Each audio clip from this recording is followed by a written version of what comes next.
Friends, welcome to from classes channel. दोस्तों, आज हम बात करते हैं कुछ नई, कुछ हटकर, लेकिन अपने ही अंदाज में, अपनी ही भाषा में और समझने के ढंग से, न कि रटने के ढंग से। दोस्तों, ये जो आज का टॉपिक है वह अन्य टॉपिक की तरह ही हमारे आम जीवन से जुड़ा हुआ है। दोस्तों, यह हमें बताएगा कि यदि किसी राष्ट्र के विकास को हमें देखना है, नापना है, तो हम कैसे मापेंगे, उसका मापदंड क्या है। दोस्तों उसके कई मापदंड हैं। दोस्तों, जो आज का टॉपिक है, मैं पहले बता देता हूं कि यह केवल मीडिया के स्टूडेंट्स के लिए नहीं है, या सोशियोलॉजी का स्टूडेंट हो गया, पब्लिक एडमिनिस्ट्रेशन हो गया, या जो कोई रिसर्च कर रहा है सस्टेनेबल डेवलपमेंट पर, सोशल चेंज के ऊपर, सोशल डेवलपमेंट के ऊपर, तो उन सभी के लिए यह उतना ही महत्वपूर्ण है जितना कि मीडिया के स्टूडेंट्स के लिए है। दोस्तों, जब हम बात करते हैं विकास की, तो दोस्तों विकास को तो हमने समझ लिया। विकास एक ऐसी विचारधारा है जो यह बात करती है कि समग्र विकास, किसी भी राष्ट्र का समग्र विकास या प्रगति, उन्नति या विकास है, यह दर्शाती है कि किसी भी राष्ट्र का चहुमुखी जो उन्नति होती है वो आगे बढ़ता है जिस दिशा में, वह विकास है। दोस्तों, किसी भी देश में औद्योगिक क्रांति, हरित क्रांति, दुग्ध क्रांति या नील क्रांति या रोजगार में वृद्धि, ये सारे वो सूचक हैं जो विकास को एक फ्रेम में दिखाते हैं। दोस्तों, हम जान लेते हैं कि आज का जो टॉपिक है वो किस पर आधारित है। दोस्तों, आज का जो टॉपिक है ना, उसका नाम है विकास के सामाजिक संकेतक या सूचक। सूचक क्या होता है? जो इंडिकेट करते हैं कि अमुक देश में कितना विकास हो रहा है, क्या उस देश में विकास हो रहा भी है या नहीं है। ये सामाजिक इंडिकेटर्स हैं, सूचक हैं, संकेतक हैं। दोस्तों, हम सामाजिक संकेतक को जानने से पहले एक चीज अवश्य जानने की कोशिश करेंगे कि जो व्यक्ति है वो एक सामाजिक प्राणी है। वो सामाजिक प्राणी होने के नाते उसके कई अधिकार हैं। प्राथमिक आवश्यकताएं मिले उससे, उसे सोचने का अधिकार है, उसे बोलने का अधिकार है, उसे अपनी बात रखने का अधिकार है, उसे शिक्षा का अधिकार है, उसके पास अपना मत देने का अधिकार है, उसके पास राजनीतिक दल बनाने का अधिकार है।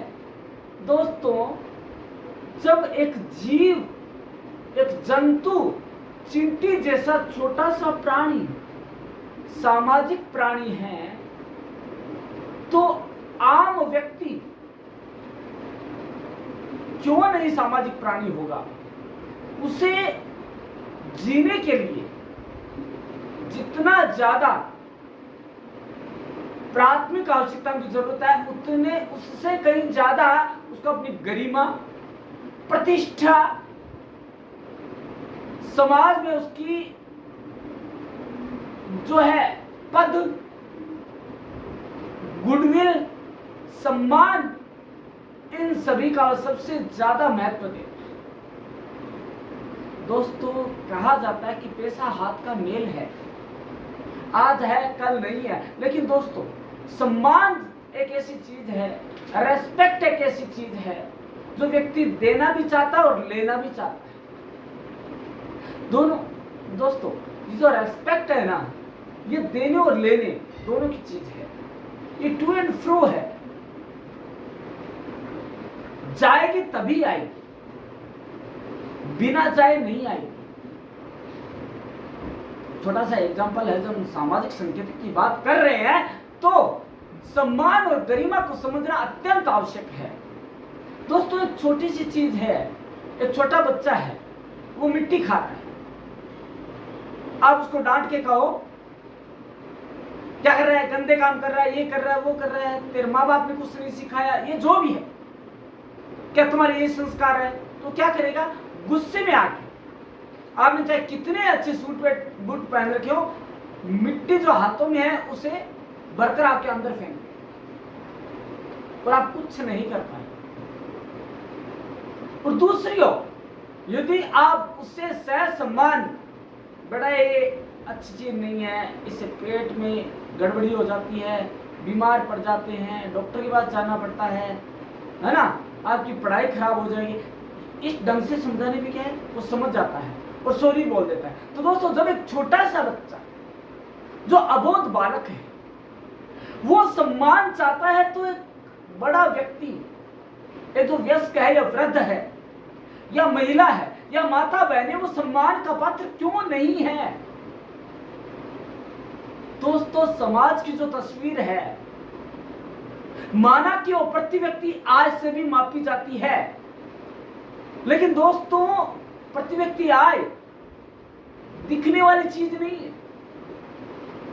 दिखने वाली चीज जो है, हालांकि इसको भी हम सामाजिक विकास का ही संकेतक मानते हैं, लेकिन जो प्रत्यक्ष परिलक्षित होता है वो संकेत अलग हैं।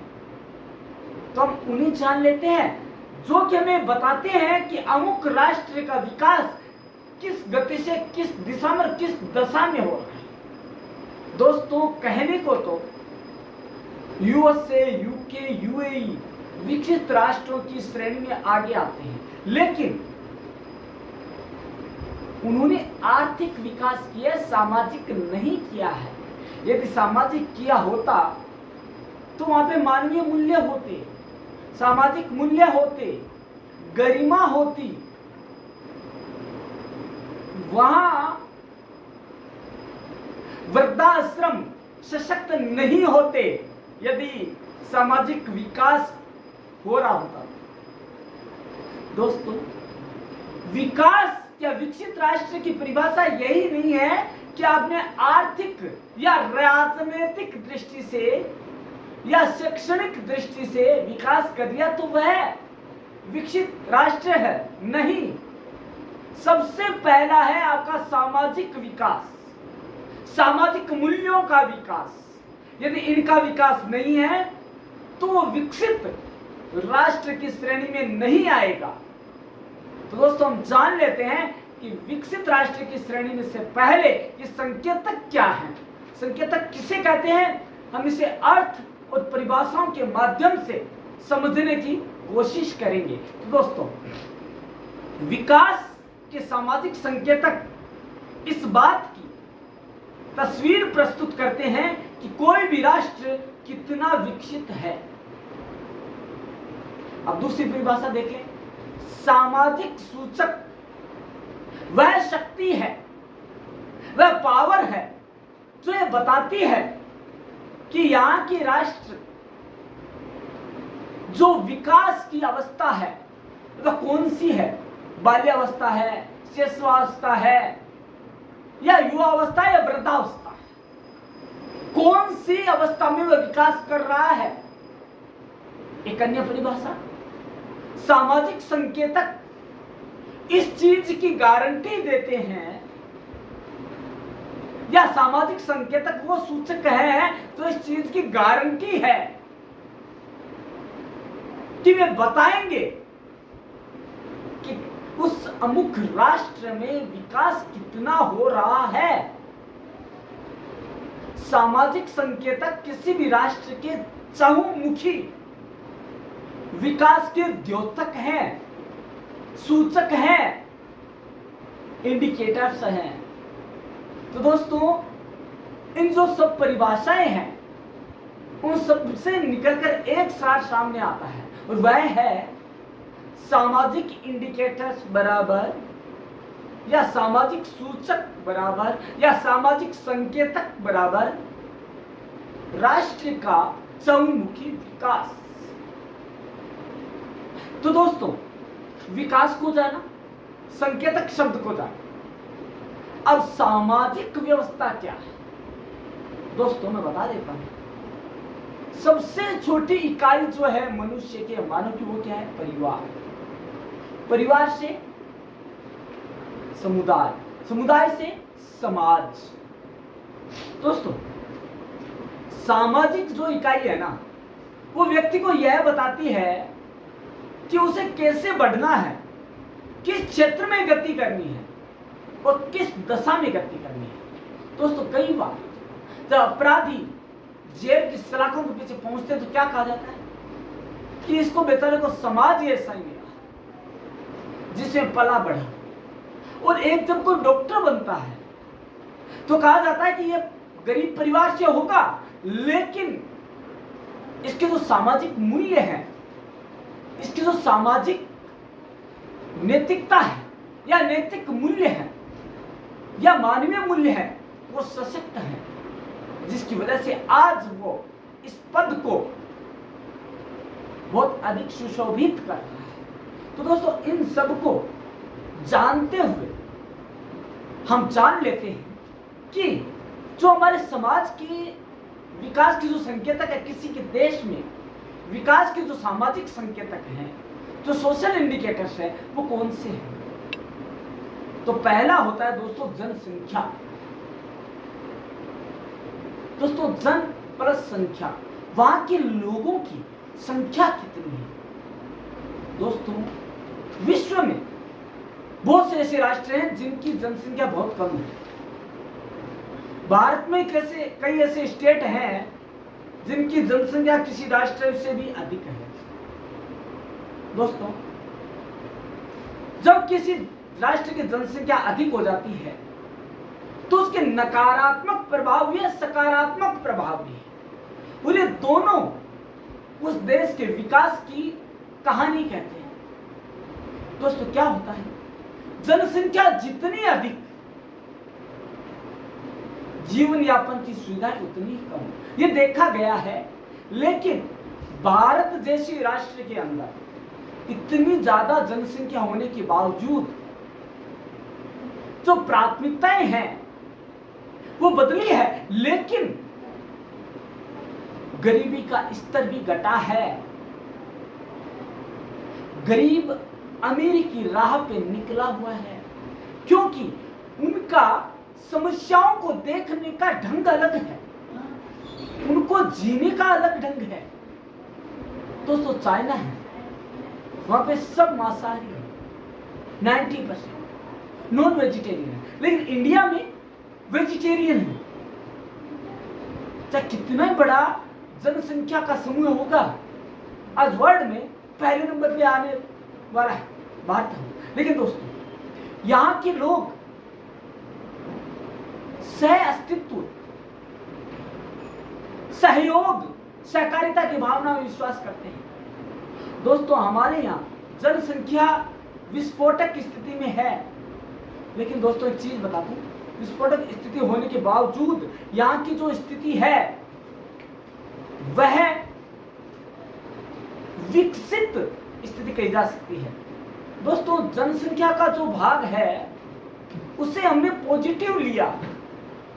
देखिए दोस्तों, किसी भी चीज के दो पहलू हैं, नेगेटिव और पॉजिटिव। यदि आप नेगेटिव सोचोगे तो आपकी सोच ही नेगेटिव हो जाएगी, यदि आप पॉजिटिव तरीके से देखेंगे तो पॉजिटिव सोच हो जाएगी। नेगेटिव सोच तो यह जनसंख्या की, किसी भी देश में जनसंख्या अधिक होना मतलब बहुत सी समस्याओं को जन्म होना, स्वास्थ्य की समस्या, शिक्षा की समस्या, प्रदूषण, तरह तरह की प्रदूषण की समस्या, ये वो अलग अलग। लेकिन दोस्तों, गरीबी, लेकिन दोस्तों यदि हमने इसे पॉजिटिव लिया तो हम ये देखेंगे कि विकास की जो पटरी है वह बहुत स्वच्छ नजर आएगी। विकास उस पटरी पर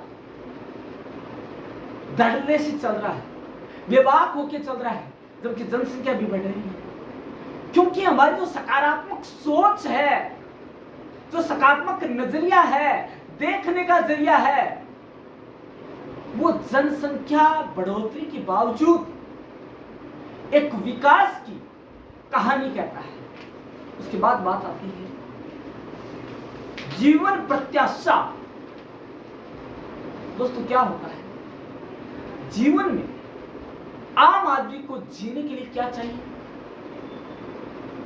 रोटी, कपड़ा और मकान। ये चाहिए नहीं चाहिए था, ये प्राथमिक आवश्यकताएं बदल चुकी है। दोस्तों जीवन प्रत्याशा का मतलब है लोगों के जीवन स्तर में सुधार आना। अब जीवन स्तर में सुधार कैसे आता है? एक तो मानवीय मूल्य हो गए, सामाजिक मूल्य भी हो गए, एक आर्थिक सोच और आर्थिक विकास। जो व्यक्ति जितना अधिक आर्थिक विकास करेगा वह राष्ट्र के विकास में उतना ही अधिक योगदान दे पाएगा, बशर्ते वह व्यक्ति सकारात्मक सोच रखता हो। दोस्तों सामाजिक संकेतक ये भी कहते हैं कि मनुष्य यदि समाज में रहेगा तो उसकी सोच सकारात्मक ही होगी और जीवन यापन या जीवन को देखने का जो नजरिया है ना वो भी सकारात्मक होगा यदि वह एक अच्छे समाज का सदस्य है। अच्छा समाज कौन सा? जहां पे सामाजिक मूल्य पलते बढ़ते हैं, जहां का बच्चा, जहां का बालक मानवीय मूल्य, नैतिक मूल्यों और सामाजिक मूल्यों की पाठशाला में बड़ा होता हुआ एक नागरिक बनता है, उसे हम अच्छा समाज कहें। उसके बाद जो उसने समाज से लिया वही वह समाज को लौटाता है, वह है एक अच्छे नागरिक की परिभाषा या अच्छे सामाजिक प्राणी की परिभाषा। तो दोस्तों यह है जीवन प्रत्याशा। जीवन प्रत्याशा क्या है? जीवन को जीने की अवस्था, जीवन स्तर में वृद्धि या कमी। जीवन स्तर में वृद्धि है मतलब उस देश का प्रति व्यक्ति जो है वो इनकम उसकी अच्छी है, तो क्या है? जीवन प्रत्याशा है उसकी अच्छी है। अब हम जान लेते हैं कि शिक्षा का स्तर कैसा है। Education is a tool of development and indicators to showing that how a person is developing. दोस्तों किसी भी राष्ट्र की प्रगति देखनी है, उन्नति देखनी है, तो वहां पे शिक्षा का स्तर देखिए। वहां के शिक्षा के क्षेत्र में जो नवाचार अपनाए जा रहे हैं, अन्वेषण हो रहे हैं, रिसर्च हो रही है, उनको देखना चाहिए। दोस्तों एक तो होता है व्यावहारिक शिक्षा, एक होता है प्रायोगिक शिक्षा। दोस्तों जिस राष्ट्र में रोजगारोन्मुख या बिजनेस पर या वाणिज्य पर शिक्षा पर जोर दिया जाएगा वह समाज उतना ही अधिक विकसित होगा। उस समाज की जड़ें उतनी ही आर्थिक रूप से उतनी ज्यादा सशक्त और सबल होगी और वह समाज सिर उठाकर चलेगा न कि सर झुकाकर। दोस्तों शिक्षा हमें जीने के मूल्य तो सिखाती है, साथ ही वह भले और बुरे का भेद भी करवाना सिखाती है। यह बुरा है, यह भला है, यह मेरे लिए अच्छा क्या है। आपकी जो अधिकार है RTE या RTI, RT का मतलब हो गया राइट टू एजुकेशन। आपको शिक्षा पाने का अधिकार है, लेकिन आपकी स्थिति आर्थिक रूप से अच्छी नहीं है, तो भी आप अच्छे स्कूलों में RT के कानून के तहत शिक्षा ग्रहण कर सकते हैं। लेकिन कैसे? यदि आप शिक्षित नहीं हैं तो आप वह शिक्षा ग्रहण नहीं करते। अब दोस्तों शिक्षा भी दो तरह की है। There are two types of education. These are traditional and these are practical. दोस्तों ट्रेडिशन में क्या होता है? You are merit holder, you are a topper, you are a genius student of your class. But if you have not any type of new information, new technology knowledge, then your education is zero.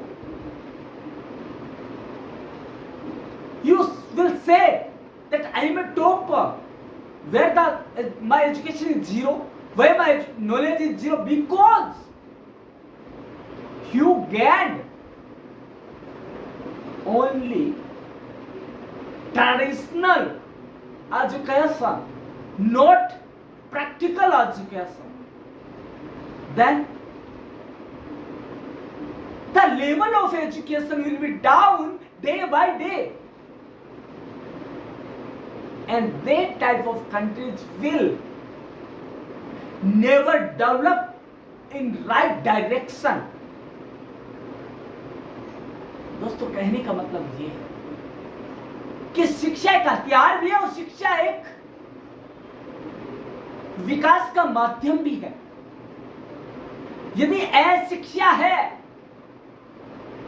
तो वो हथियार है किसी का बुरा करने के लिए, और यदि व्यक्ति शिक्षित है तो खुद का भला कर समाज का और अंततः राष्ट्र का भी भला कर सकता है, क्योंकि उसके अंदर शिक्षा ने उन मूल्यों की फेहरिस्त बढ़ा दी है, उन मूल्यों के बीज वपन कर दिए हैं, उन मूल्यों की जड़ें सशक्त कर दी है, जो कि विकास के मार्ग में आने वाली बाधाओं को दूर करने के लिए सक्षम हो जाता है।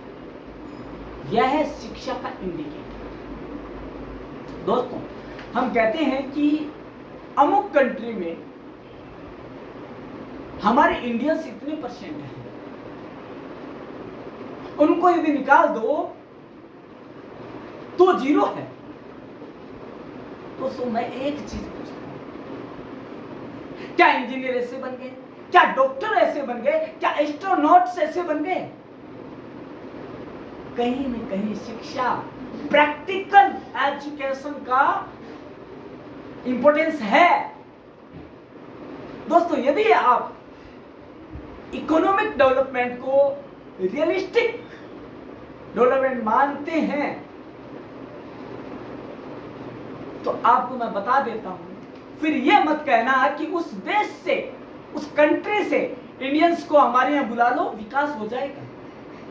दोस्तों उनके पास तो बहुत अथाह पैसा है, इकोनॉमी बहुत तो उनकी सॉलिड है,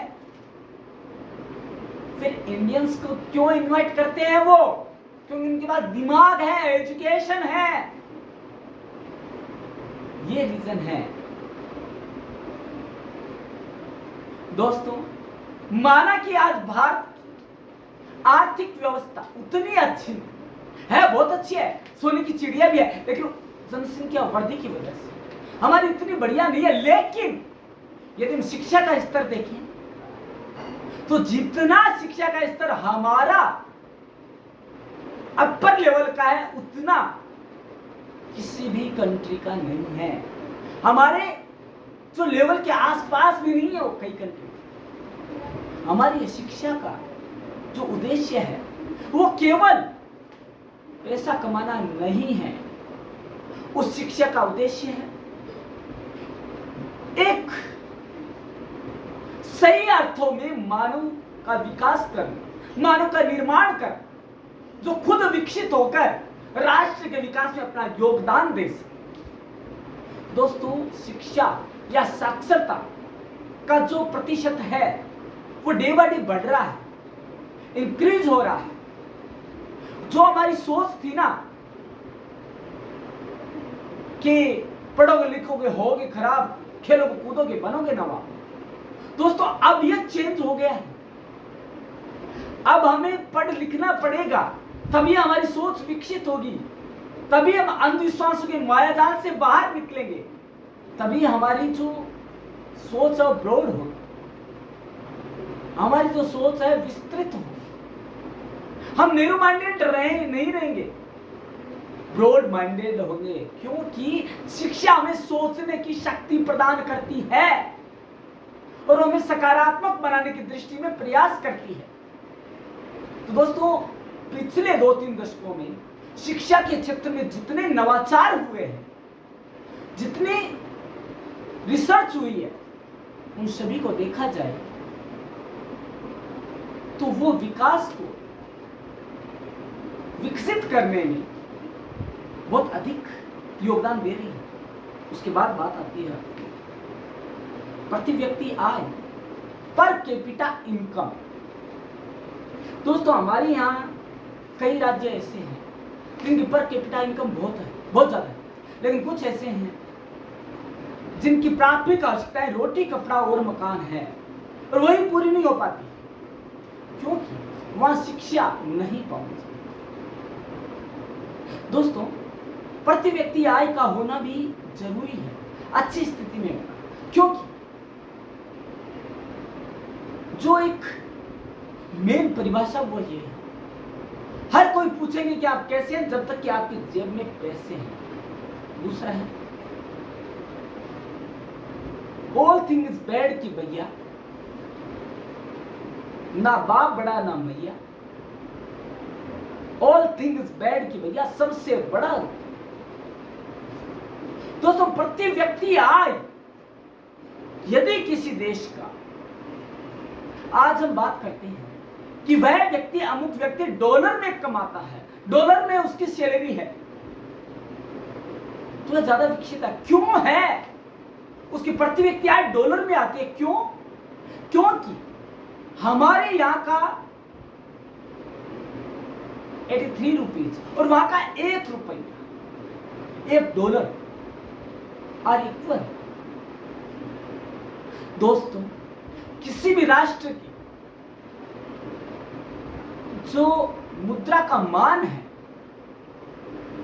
वो भी किसी भी राष्ट्र के सामाजिक विकास को दर्शाता है, क्योंकि एक व्यक्ति को जो सैलरी मिलती है या जो उसका आर्थिक विकास है वो किस कदर हो रहा है, प्रति व्यक्ति आय कितनी है उसकी, क्या उसकी वही आय है जो डेवलप्ड कंट्री की है, क्या उसकी वही आय है जो उसके परिवार में सदस्यों की संख्या बढ़ने से पहले थी। दोस्तों, होता क्या है, आय तो हम करते हैं, आय के स्रोत है, लेकिन क्या वे पूर्ति करते हैं हमारी आवश्यकताओं की? तो दोस्तों, प्रति व्यक्ति आय केवल काउंटिंग से नहीं, उस आय का उपयोग कैसे होता है, क्या उससे बचत हो रही है, क्या वो बचत विनियोग में लग रही है।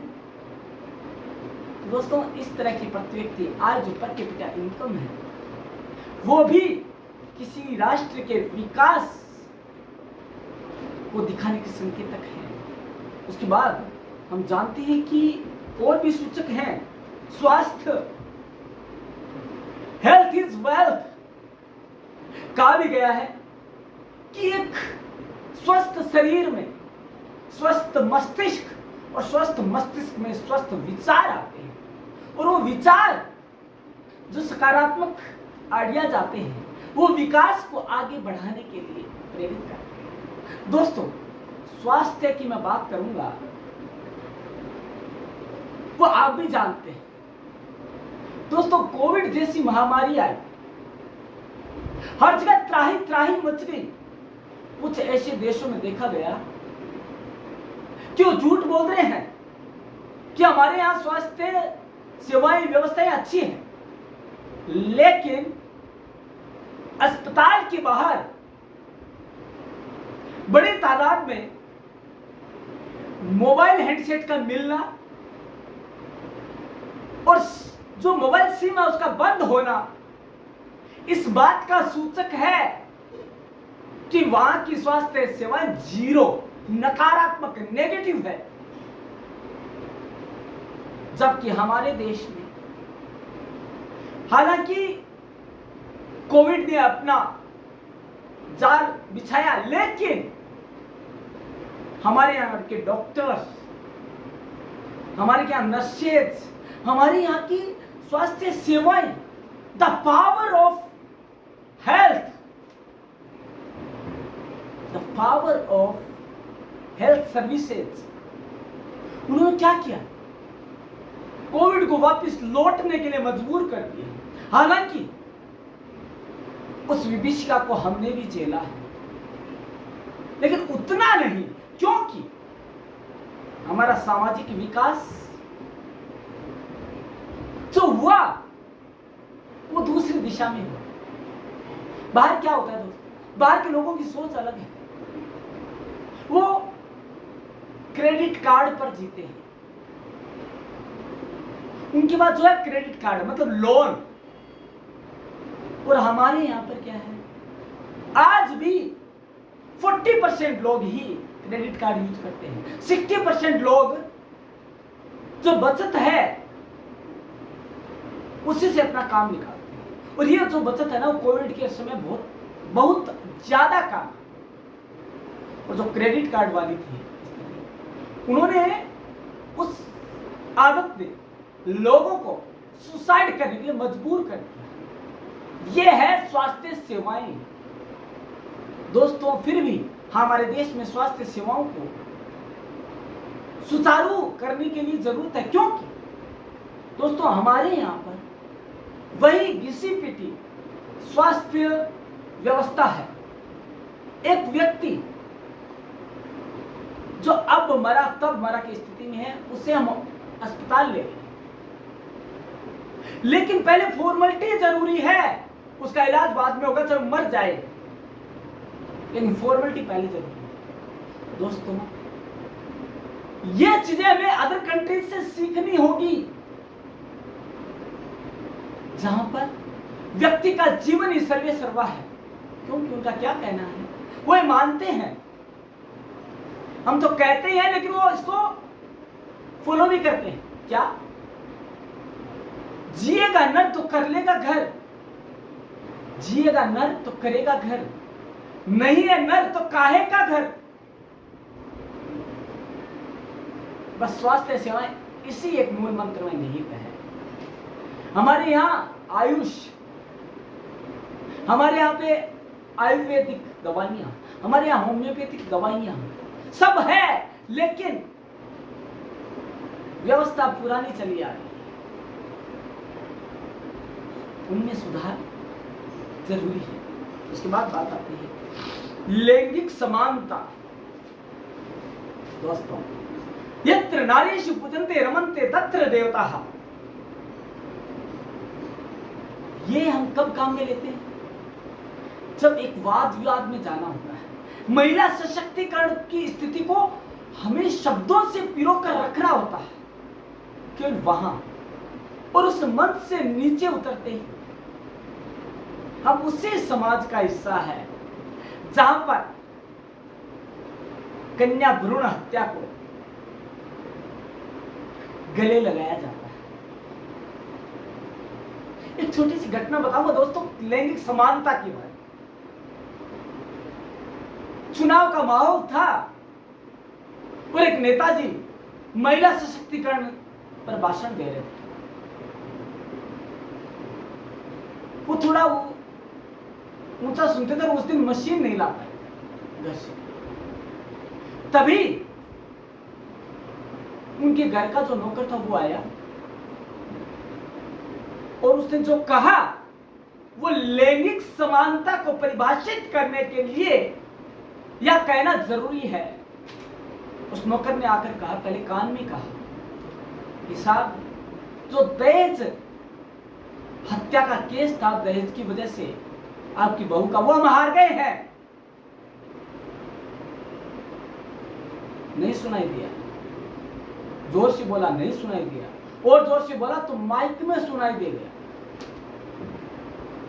ये है लैंगिक समानता।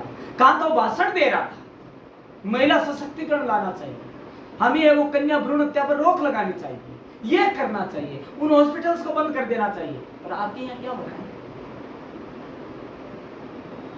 दोस्तों? आपने क्या ये कहीं पढ़ा है कि विकास का जो मूल मंत्र है वह केवल मनुष्य में जो नर है वही विकास को आगे ले जाएगा। दोस्तों सोचिए कि नर आया कहां से। दोस्तों यदि नारी नहीं होती तो नर कहां से आता। लैंगिक समानता जरूरी है कि यदि किसी देश का हमें विकास देखना है तो वहां की स्थिति देखनी पड़ेगी। और दोस्तों जो शिक्षा है वो सबकी सोच में बदलाव लाती है, और यही वजह है कि पिछले एक डिकेड से हमारे यहां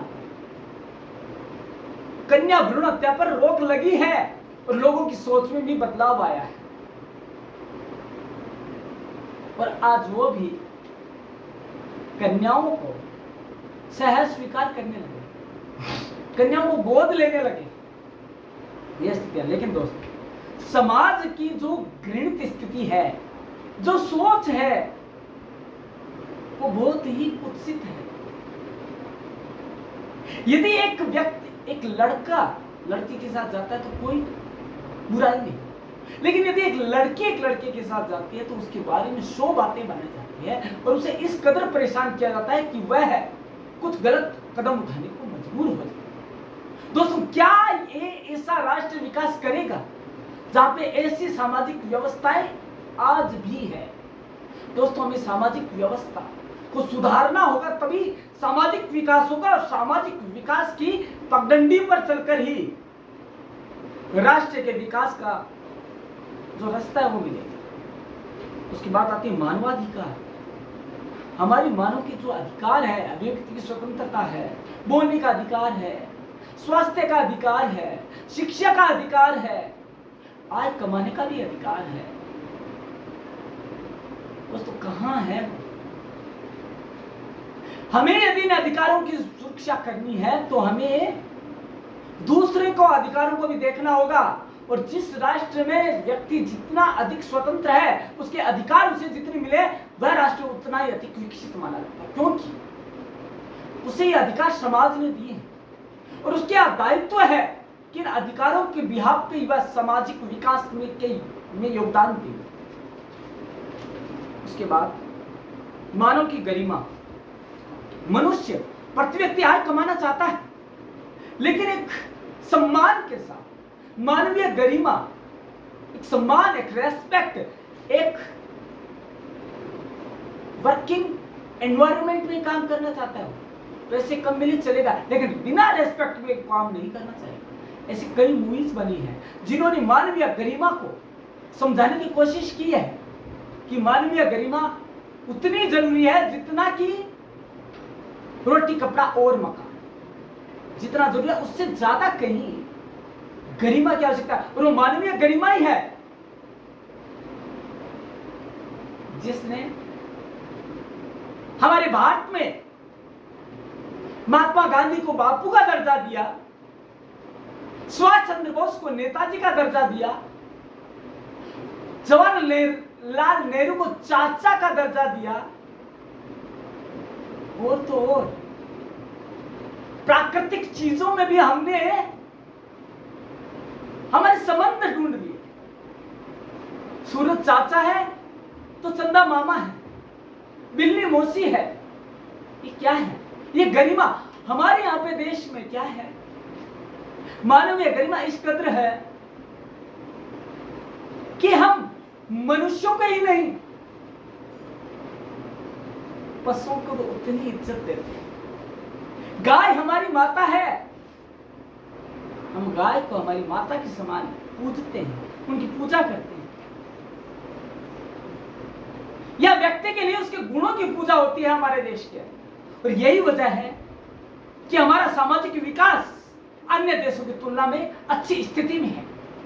और वही एक दिन हमारे राष्ट्र को सबसे पुनः एक बार विश्व गुरु, वो तो है, लेकिन एक बार पुनः एक अच्छी स्थिति में विश्व गुरु बनाकर दम लेगा।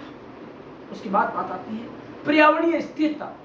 दोस्तों माना कि जितनी ज्यादा जनसंख्या उतना ही ज्यादा प्रदूषण, लेकिन दोस्तों हमारे यहां शिक्षा भी तो अच्छी है, ताकि हम पर्यावरण प्रदूषण के जो समस्याएं हैं उनको समझकर, उनको दूर कर सामाजिक विकास में अपना योगदान दे सके। उसके बाद बात आती है सामाजिक सुरक्षा। दोस्तों, जिस राष्ट्र में व्यक्ति को सामाजिक सुरक्षा की गारंटी है वह उतना ही अधिक विकसित माना जाएगा। क्योंकि दोस्तों, यदि व्यक्ति बेरोजगार है तो उसके सारे मूल्य तिरोहित हो जाते हैं, वह सारे मूल्यों को भूल जाता है, वह चोरी में, डकैती में, अपराधों में लिप्त हो जाता है। भ्रष्टाचार, घूसखोरी, इन सबको अपने मूल्य मानने लग जाता है। इसके लिए जरूरी क्या है? बेरोजगारी को दूर करना, रोजगार उपलब्ध करवाना और उन्हें बीमा का लाभ देना, पेंशन योजना लागू करना, ताकि उनका बुढ़ापा है, वृद्धावस्था है, वह सम्मान के साथ कट पाए, वो अपना जो जीवन है उसे वह खुशी खुशी बिता सके। उसके बाद है सामाजिक समावेश, लोगों का मिलना जुलना आपस में। समान सोच वाले लोग विकास की एक दशा और दिशा सुधारने के लिए मिलते हैं, तभी सामाजिक विकास होता है। उसके बाद है तकनीकी विकास। दोस्तों, हमने किताबी ज्ञान ले लिया, लेकिन यदि समय के साथ चलकर, देश काल और परिस्थितियों के अनुसार ढलकर हमने प्रौद्योगिकी या टेक्नोलॉजी का डेवलपमेंट नहीं किया, या हमने खुद ने हमारे अंदर टेक्नोलॉजी नॉलेज को बढ़ावा नहीं दिया, तो हम सामाजिक विकास में कभी योगदान दे ही नहीं पाएंगे। दोस्तों, हमारे देश में जो टेक्नोलॉजी का गोल्डन एरा है वह किस प्रधानमंत्री के युग को कहा जाता है? सबसे युवा प्रधानमंत्री थे, है नहीं? राजीव गांधी। वो नहीं होते तो सुपर कंप्यूटर नहीं होता, वो नहीं होते तो शायद इंटरनेट आज इस अवस्था में नहीं। दोस्तों, किसी भी देश की प्रौद्योगिकी का विकास उसके अंतरिक्ष विकास को दिखाता है दोस्तों, क्योंकि अंतरिक्ष विज्ञान है वो प्रौद्योगिकी के पर ही आधारित है। और आज हम इस चीज का दम भर रहे हैं तकनीकी विकास की वजह से कि आज हम भी चंद्रमा की सतह पर अपना विमान भेजने के लिए सक्षम भेज चुके हैं। और अब हमारी अगली यात्रा मंगल ग्रह और सौर मंडल को अंदर से जानने की है। यह तभी हो पाया है जब हमारे यहां तकनीकी का विकास हुआ। उसके बाद बात आती है मीडिया की स्वतंत्रता।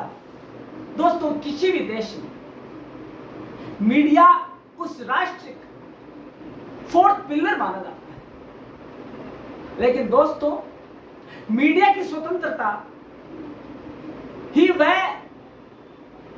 एक पावर है जिसने कि वहां की व्यवस्था को, चाहे कानून व्यवस्था हो, चाहे न्याय व्यवस्था हो, चाहे वह विधायिका की शक्ति हो, उन सबको सही ढांचे में रख के रखा हुआ है।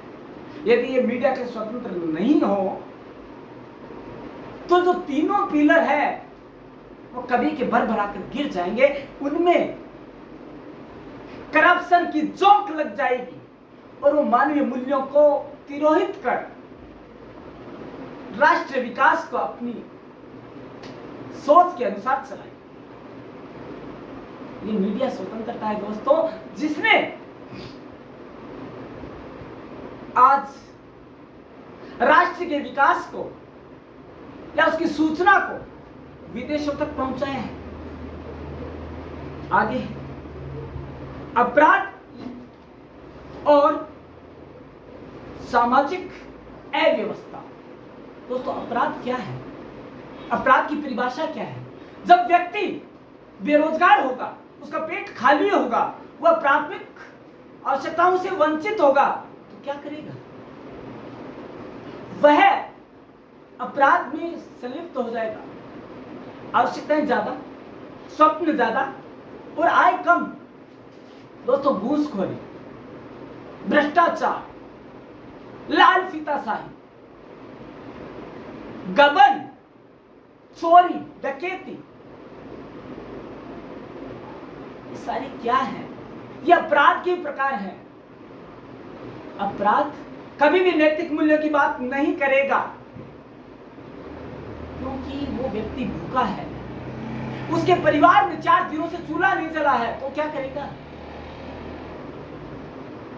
अपराध में लिप्त रहेगा और उसकी सोच बदल जाएगी।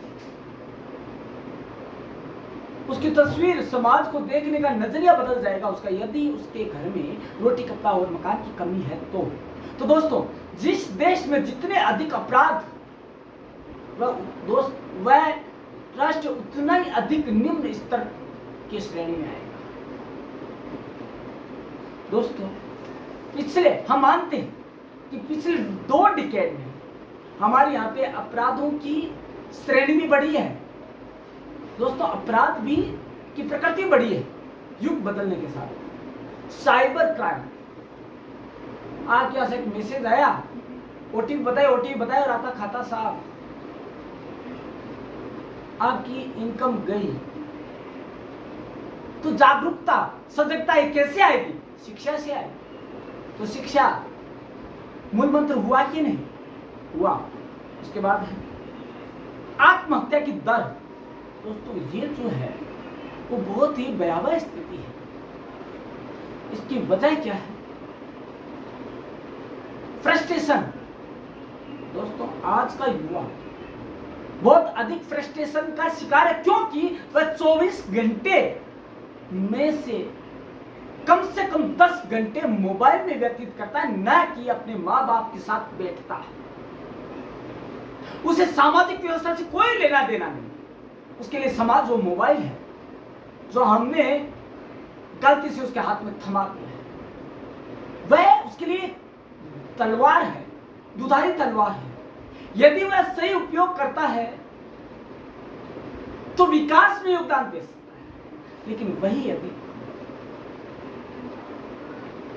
उसका दूसरी दिशा में प्रयोग करता है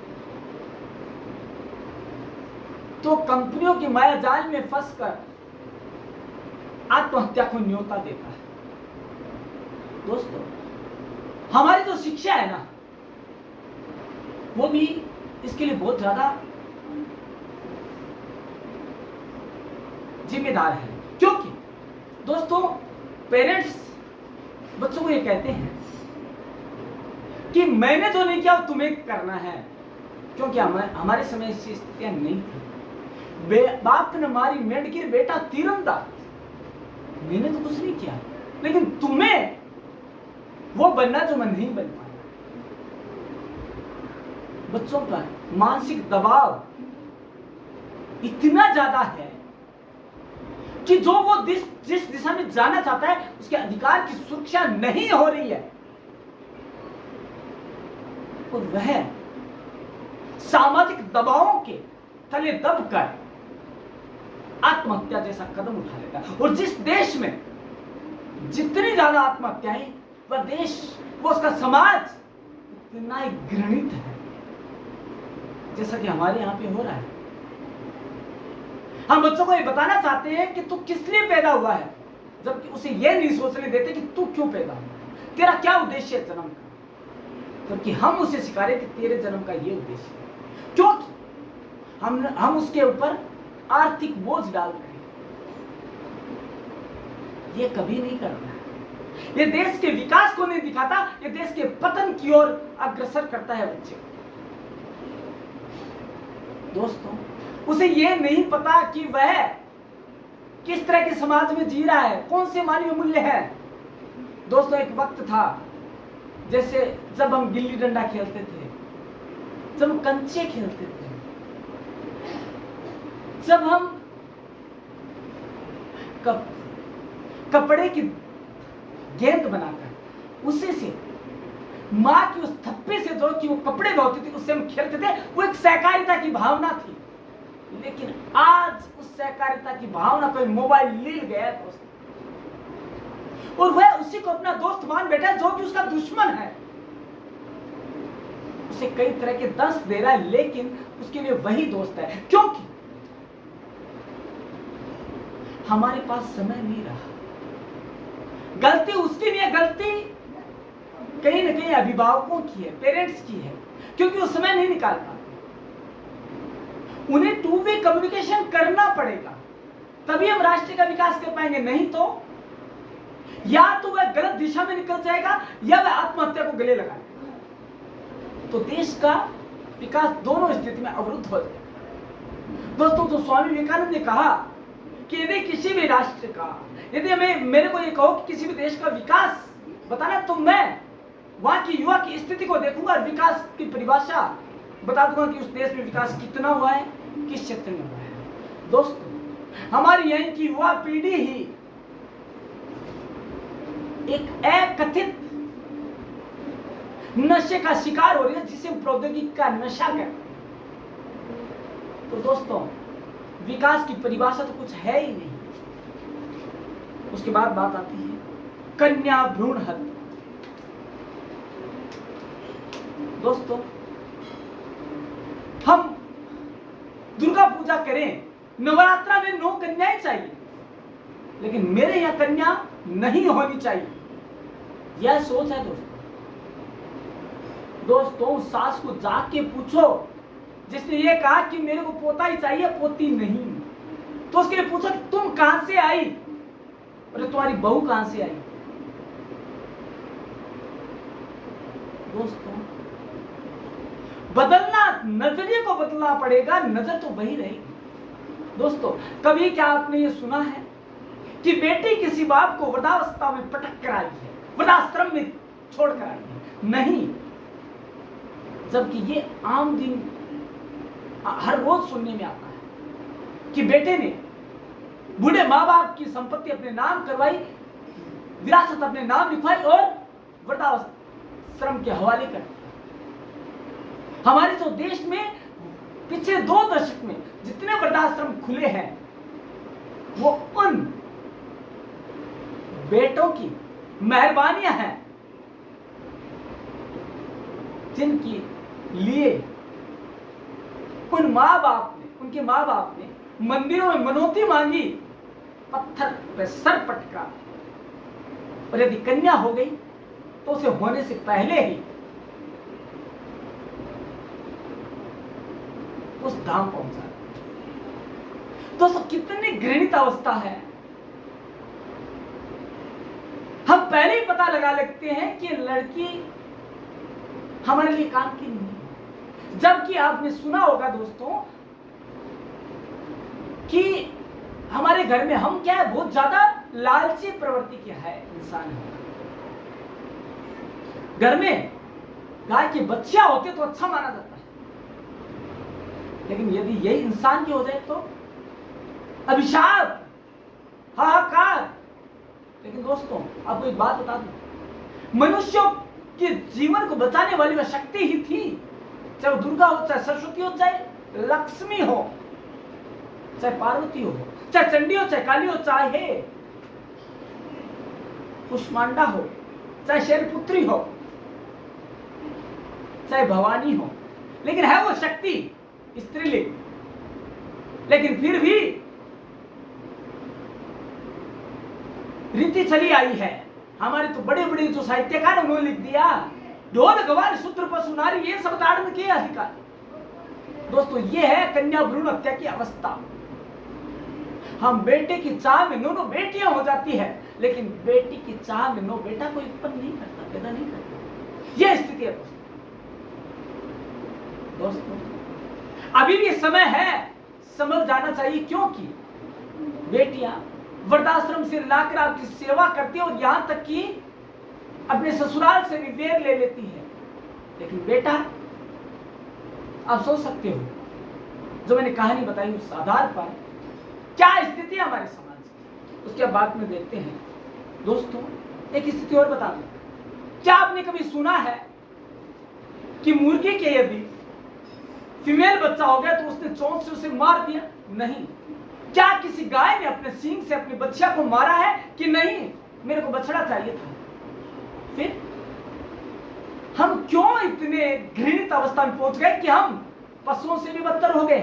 तो वह विकास किस चीज का, वो दम्भ किस चीज का कि हमारे पास इतना पैसा है, हमारा समाज इतना अर्थ जगत में नाम कमा रहा है, हमारा विकास इतना तेजी से हो रहा है, हमारा देश इतना विकसित है? ये सारी कपोल कल्पित कल्पनाएं हैं, स्वप्न है। जब तक हम सही अर्थों में महिला को उसका सम्मान नहीं लौटा देते जिसका वह अधिकारी है, तब तक हम विकास की बात ना करें तो ही अच्छा है। उसके बाद बात आती है वृद्धजन कल्याण। दोस्तों, जैसा मैंने कहा कि सबकी माताएं घर पर है,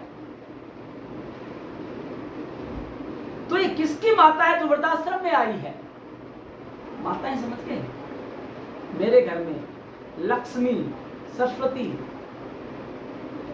दुर्गा, इन सब की मूर्ति है, लेकिन जिसकी मूर्ति होनी चाहिए, जो मेरा भगवान है, जो मेरी देवी है, जो मेरी भगवान है, उसको मैंने वृद्धाश्रम के हवाले कर दिया। यह मंदिर नहीं,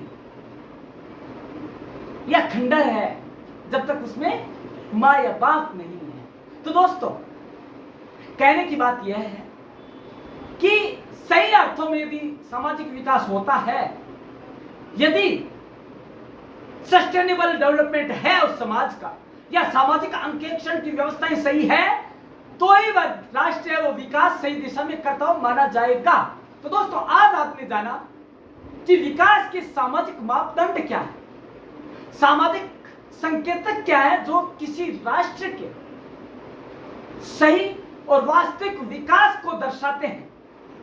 दोस्तों, हम बात करेंगे आगामी लेक्चर में, वीडियो में, कि हमारे देश के आर्थिक संकेतक क्या है, राजनीतिक संकेतक क्या है, जो कि हमारे विकास को परिलक्षित करते हैं, प्रतिबिंबित करते हैं। दोस्तों, इन सबसे पहले जानने की जरूरत है सही अर्थों में सामाजिक विकास की विचारधारा को, और उसे पहचान कर सही दिशा में सही ढंग से विकास करने की, ताकि हम यह दम भर सके कि नहीं, भारत आज भी विश्व गुरु है और सही अर्थों में विश्व गुरु है। उसके जो मानवीय मूल्य है आज भी उसकी ख्याति है, आज भी उसकी पहचान है, और आज वह गरिमामय है। तो दोस्तों, मैं आपसे कहना चाहूंगा एक बार फिर से कि यदि आपको जानना है विकास की सही परिभाषा, विकास की सही संकेतक, तो देखते रहिएगा परम क्लासेस चैनल का हर वीडियो। हम कल मिलते हैं इसी समय इसी चैनल पर, तब तक के लिए धन्यवाद।